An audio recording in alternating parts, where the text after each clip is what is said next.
Hey, I'm Catherine, and welcome to Air Necessities, the podcast that turns complex financial concepts into real talk for Gen X, Millennial, and Gen Z inheritors. I'm a certified financial planner, I'm an inheritor myself, and I'm the founder of Sunny Branch Wealth, a fee-only investment advisory firm that's dedicated to meeting the needs of current and future inheritors. In each episode of this podcast, I break down a different topic related to generational wealth and inheritance. And on today's episode of the pod, by popular demand, we are talking about grandparents and 529 funding for college.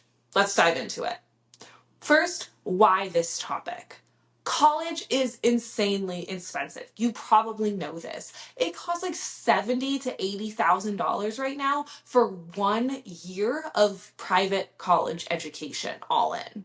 And if you have little kids, these costs have been growing by like 4 to 5% a year. So if you have toddlers like I do, you're looking out 15, 16 years and you're like, oh my gosh, if this keeps up, I'm going to be paying hundreds of thousands of dollars for 1 year of college. Not for all 4 years, but for 1 year. And a lot of people think, oh, this bubble's going to burst. Like the state of higher education can't continue the way it has. And I agree with that. I think that's true. I'm hopeful that something will change in the next 2 decades before my kids go to college. But if you come from a wealthy family, you might have an attachment to your kids going to some of these higher tier schools, these more elite institutions. And I think it's pretty safe to say that these schools are going to continue to be expensive. Not just your Ivy Leagues, but your sort of top tier liberal arts institutions. They can command a really high ticket price because they have the name and the reputation to go along with it. So what are you supposed to do? Again, if you grew up in a wealthy family, there's a pretty high chance that your parents may be interested in funding education for your grandkids. Education is generally a value that most people can agree on, even if you're politically divergent from your family, even if you have totally different views about money and what matters in life. Generally, people can kind of come to an agreement that education is important. And we all know that most grandparents love to support their grandkids. But how are you actually supposed to do it? Before I dive into that, I want to take a quick pause to just explain what a 529 account actually is. So if you already know this, skip forward a minute, maybe 90 seconds, and then jump back in. So 529 account is a tax-deferred education savings account. What does that mean? Basically, you can put money into a 529 account. It's invested in the market while it's in the 529 account. And then when it's time to make withdrawals to pay for higher education expenses, so like college tuition, room and board, books, a laptop for school, whatever, you can withdraw money from that 529 account tax-free, which is a huge benefit. Think of it like this. You have a kid. When your kid is born, you put $50,000 into their 529 account. That money is invested in the stock market. It grows. And then you don't put any more money in. But when your kid's ready to go to college, you have this $200,000 529 account. It's grown quite a lot. It's like quadrupled during that time frame. Okay. And you can pull money out of it again to pay for tuition, room and board, school supplies, books, a laptop for school, any qualified education expense, which is a very broad category. And you don't pay any taxes on that withdrawal. Whereas if you had that money in a taxable brokerage account, you started with $50,000 and it grew to $200,000. When you pulled money out of that, as much as 75% of what you pulled out could be taxable capital gain income. But with a 529 account, it's all tax-free. Think of it like a Roth IRA for college savings exclusively. And you can use 529s in some states to pay for K through 12 expenses, but that's a different level of complication that I'm not going to get into here. Okay, so I've explained broad strokes what a 529 is. Now this question comes into play of like, why does it matter about grandparents funding college versus parents funding college? And let's talk about that a little bit more. So a lot of the common questions I get kind of center around talking to your parents about paying for your kids' college, logistically how to do it, like who should own the 529 account, and then also how much to put in that account, because a lot of people want enough money to pay for college, but they also recognize when you're funding these accounts, a lot of times your kids are young and they might not decide to go to college, or maybe they want to go to a state school. You don't want to have these accounts significantly overfunded, because if you withdraw money from a 529 and it's not used to pay for qualified higher education expenses, then you're paying taxes on that withdrawal, and there's a 10% additional penalty that you have to pay the IRS. So while they're great accounts for college funding, they are not good accounts for anything else. So let's start by start this conversation with your parents about paying for your kids' college.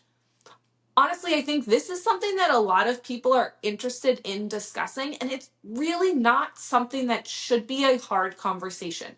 It always depends on your relationship with your parents, but as I said, education is a really strongly held and often a closely shared value across generations.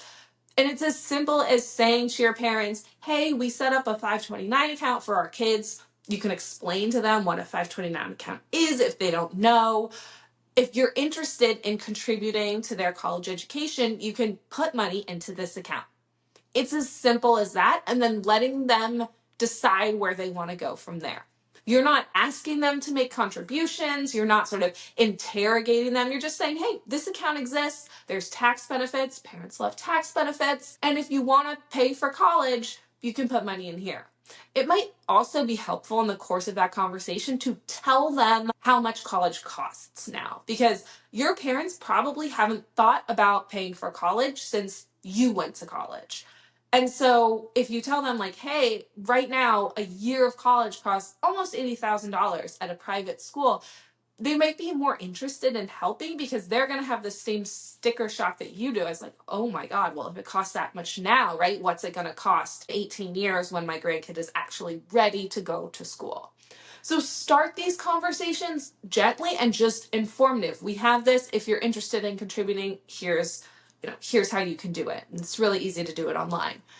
And then if you want to talk to them, if you think your parents are interested in like taking a more active role, or if they've indicated that they're really interested in funding your kids' education, then what you can do is start to talk to them about the different ways that you can fund 529 accounts. 529 accounts have a unique provision that's called forward funding.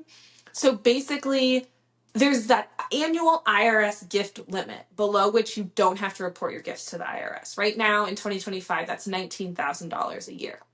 You are able to basically make 5 years worth of gifts at once into a 529 account for a single beneficiary. So if your parents are married, they could give $38,000 to your kid in any year without having any gift tax consequences. But in a 529, they could put in 5 years worth of those $38,000 contributions all at once. And what that does is, when your kid is young, it gets you a really strong, healthy balance in that 529 account that they can then grow over time.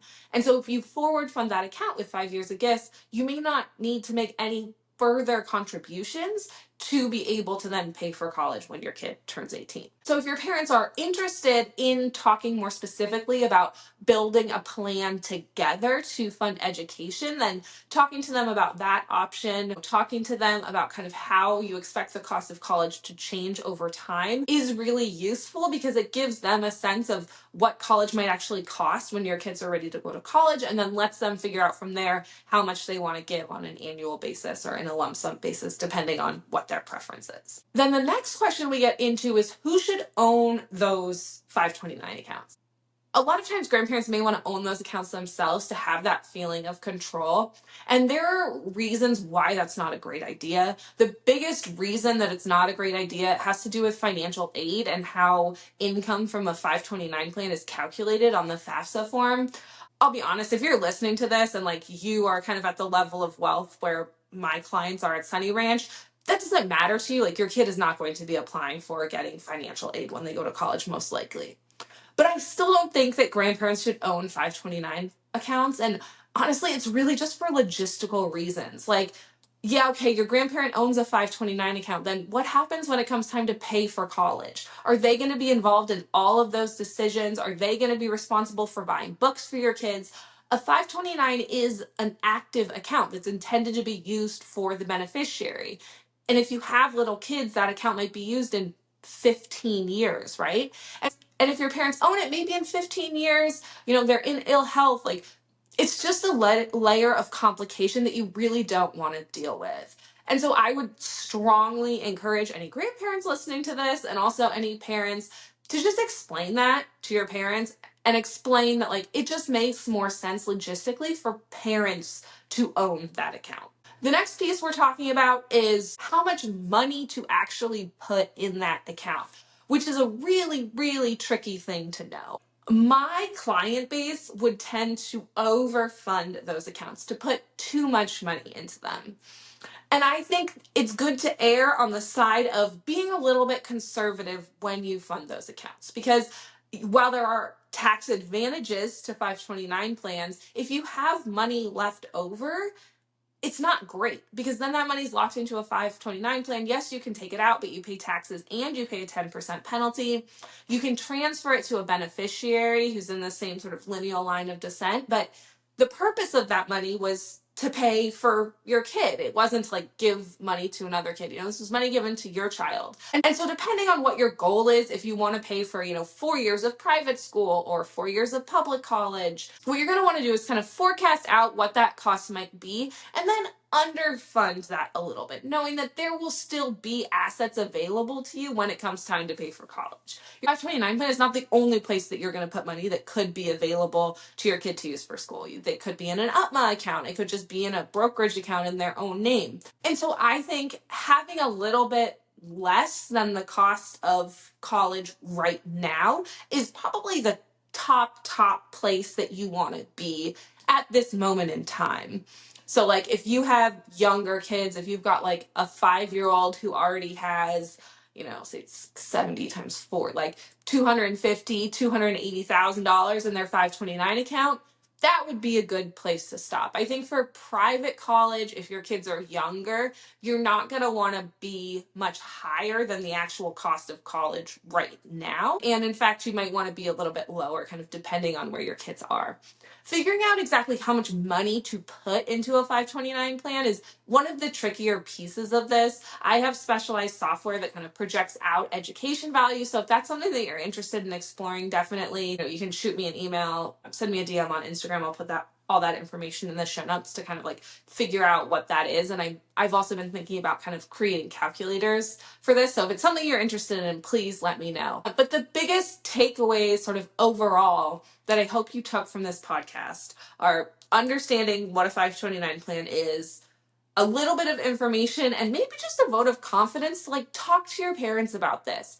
This isn't like talking about what's going to happen when they die. It's not even asking for money for you. It's literally just informing them that there is this option for them to help if they want to help. And then you can kind of grow the conversation from there. Understanding why I strongly recommend that you own a 529 account with the beneficiary as your child instead of your parents owning that account. And then a little bit of information about how much money to put in that account.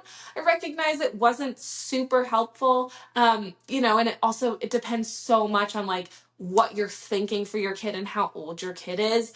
I recommend staying pretty conservative while your kids are younger. And then as they start to kind of shape up and you learn more about what kind of people they are, it gets clearer. Like if you have a 15-year-old, you might have the kind of kid where you're like, I am 100% sure that this child is going to go to like an Ivy League school and then to medical school. And it's like, okay, great. Then if you have $500,000 in a 529 account, then that might be fine for that kid. But I've got like a 3.5-year-old and a 2-year-old. And at this point, I'm like, well, they could both go to trade school. Like I have no idea what kind of people they're going to be really when it comes to higher education. And so I try and stay conservative. And then if parents are wanting to make gifts that could be used towards education and I feel like there's too much money in the 529 accounts, then putting that money in like an UTMA account or another just like taxable brokerage account that could be used for college but doesn't have to be used for college. I'll also have a later episode on like what an UTMA account is. I know I just dropped that in here and didn't explain it all, but I'm about at time. So I hope this video was helpful. I've got all the information. I've got some other blog posts about this, information about how to contact me, where you can watch other episodes, everything in the show notes, and I will talk to you next time.